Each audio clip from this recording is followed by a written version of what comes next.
The 10th of February, 1934, Volume 33.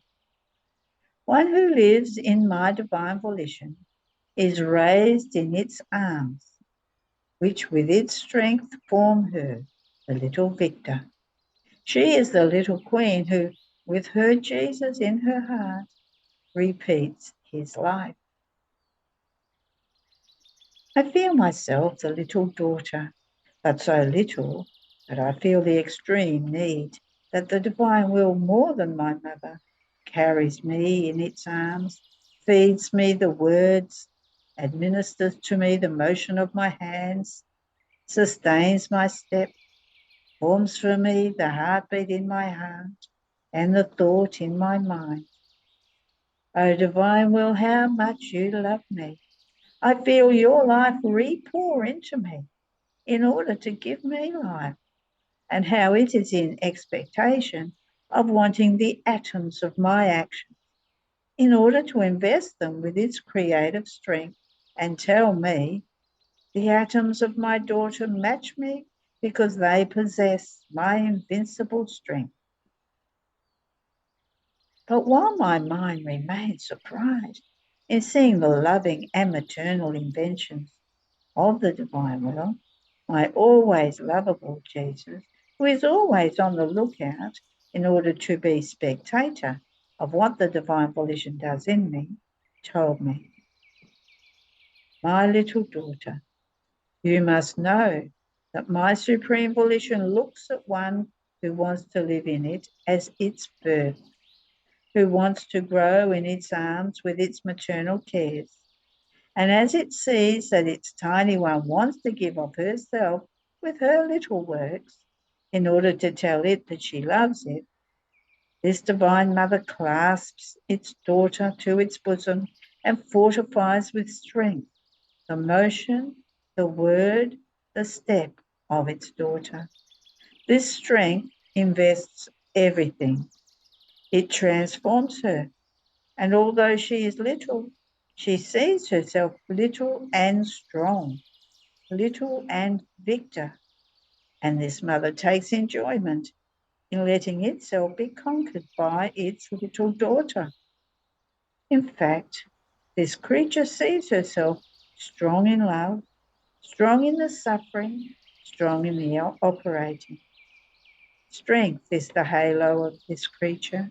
She is the invincible one before God and over herself. Her weaknesses and passions tremble before this little victor. God himself smiles and changes justice into love, into forgiveness, before the infantile strength of this creature. It is the strength of her mamma, her perennial care, that renders her strong and invincible. Therefore, if you want to be victor over everything, grow in the arms of my will. It will pour itself out in you, and you will feel its palpitating life in you, and it will raise you in its likeness, and you will be its honour, its triumph, and its glory. So I continued to think about the divine will, and before my mind the most beautiful scenes of the divine operation appeared, as all in the act of giving themselves to me, in order to make themselves known, so as to receive my little love, my gratitude, and my thanksgivings. And my beloved Jesus added, my blessed daughter, for one who lives in my will, all times are hers. And I love to hear repeated to me by her what creatures have not done for me, because with so much love I have operated for them, as well as what they have done for me. Therefore, one who lives in my will finds creation in act, and she in the azure sky, in the refulgent sun, in the twinkling stars, gives me her kisses, her filial love. And I am that in so many created things I find the love, the kisses, the grateful act of my daughter. And I convert all things for her into joy, into defense and into her property. Oh, how beautiful it is to be recognized, loved in those same works, because we have done them, because we have loved. She finds the little epoch of innocent Adam, and together with him, she gives me his innocent embraces, his chaste kisses, his love of son.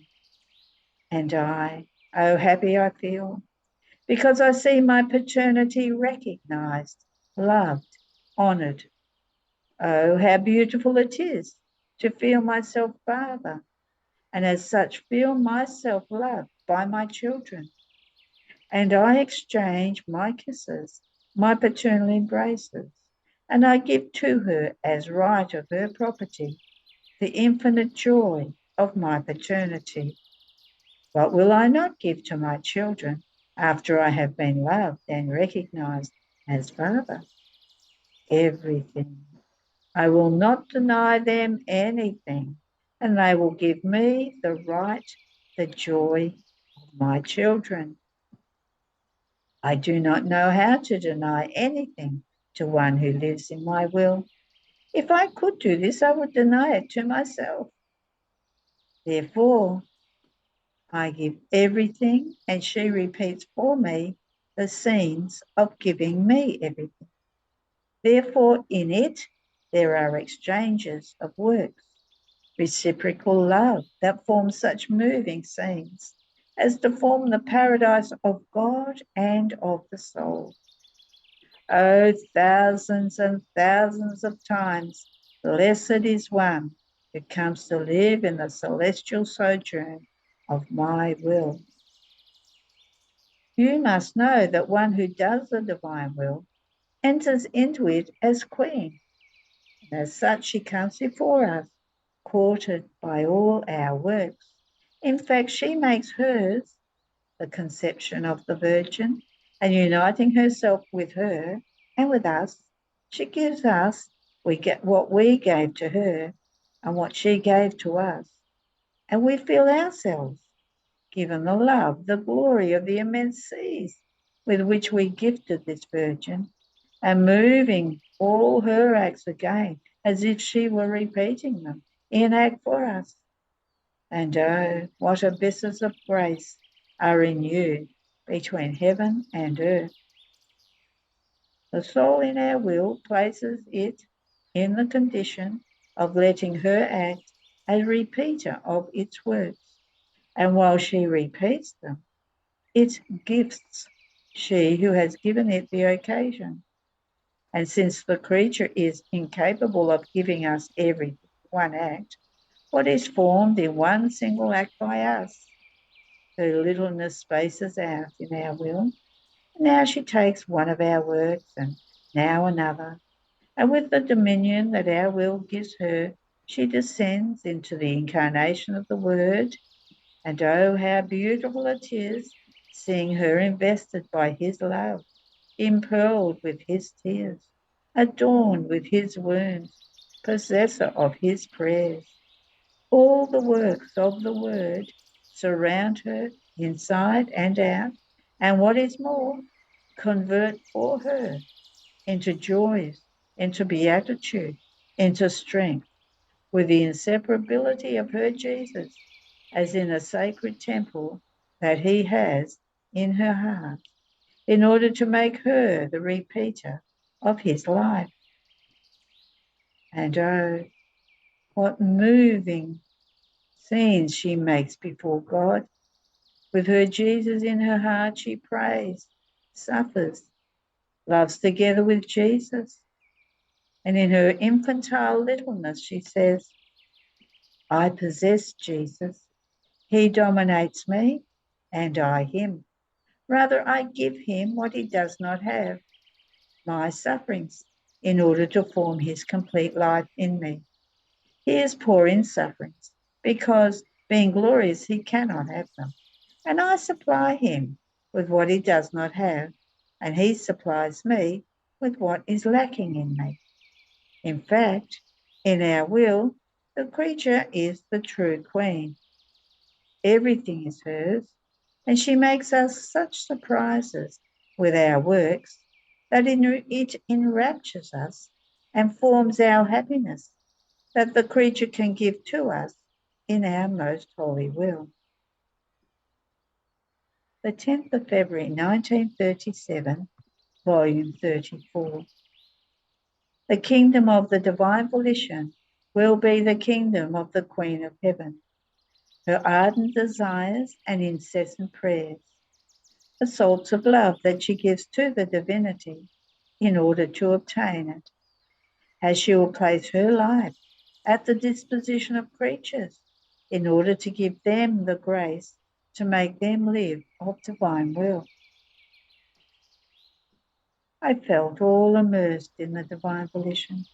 It seemed to me that heaven and earth longed for, they prayed that its kingdom come on earth, so that one is the will of everyone, and it reign there on earth as it does in heaven. To this, the Queen of Heaven unites herself, such that with her ardent sighs, she invested everything.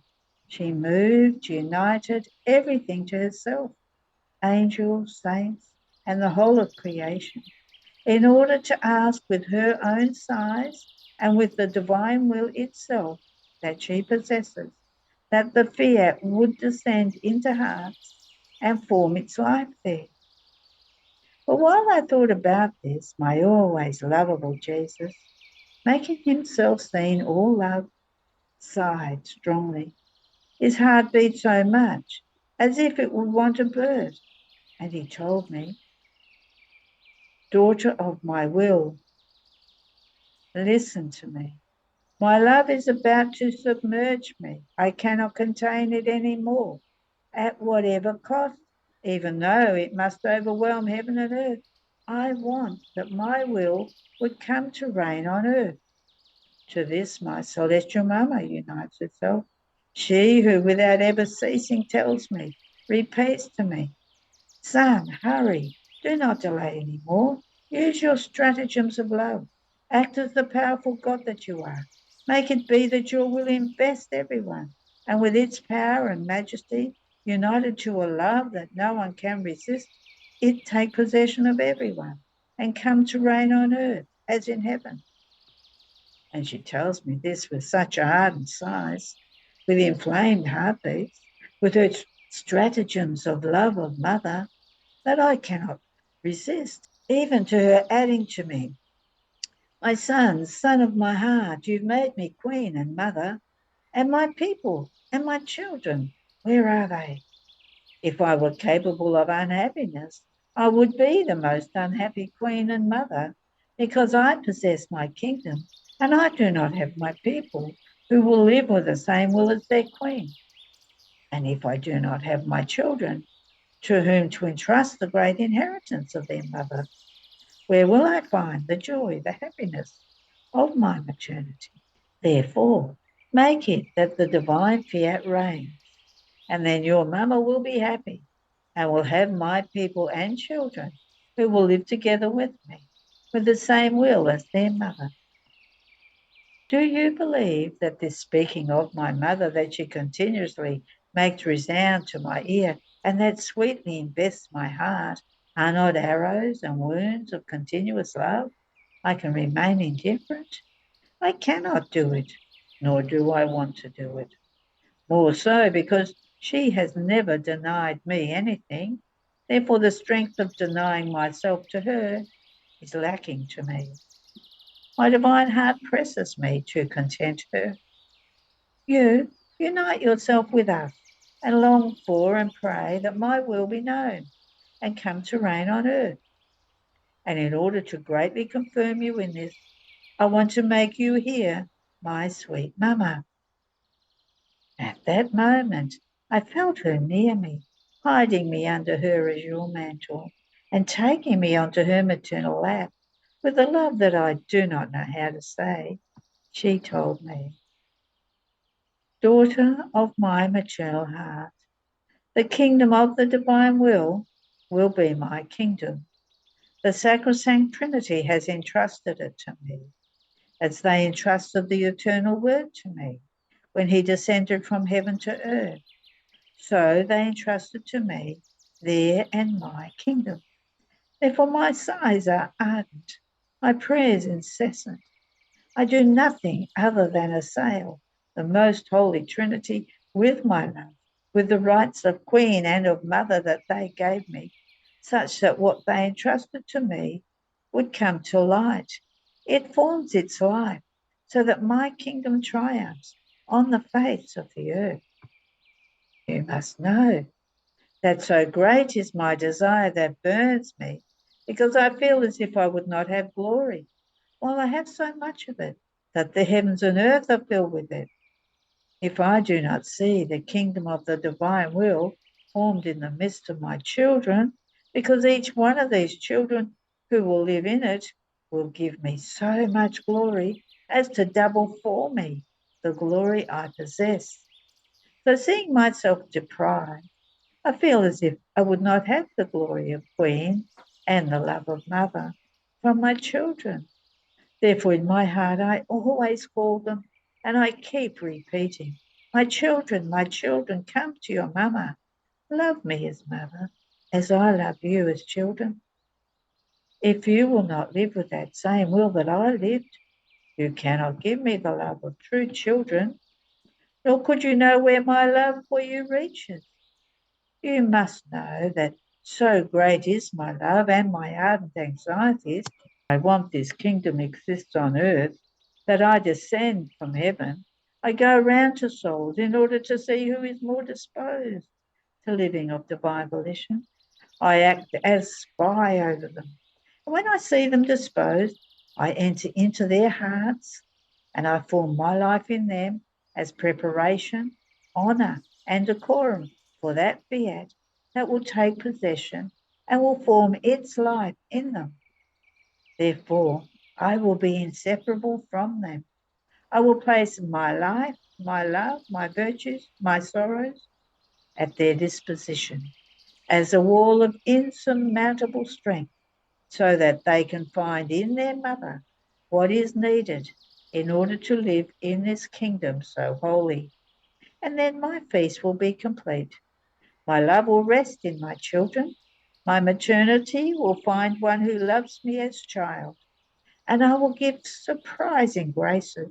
I will place heaven and earth in feast. I will act as queen, lavishing unheard of graces.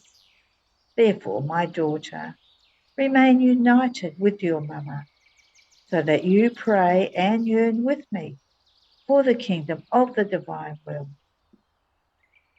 End of the reading. There are no more readings today.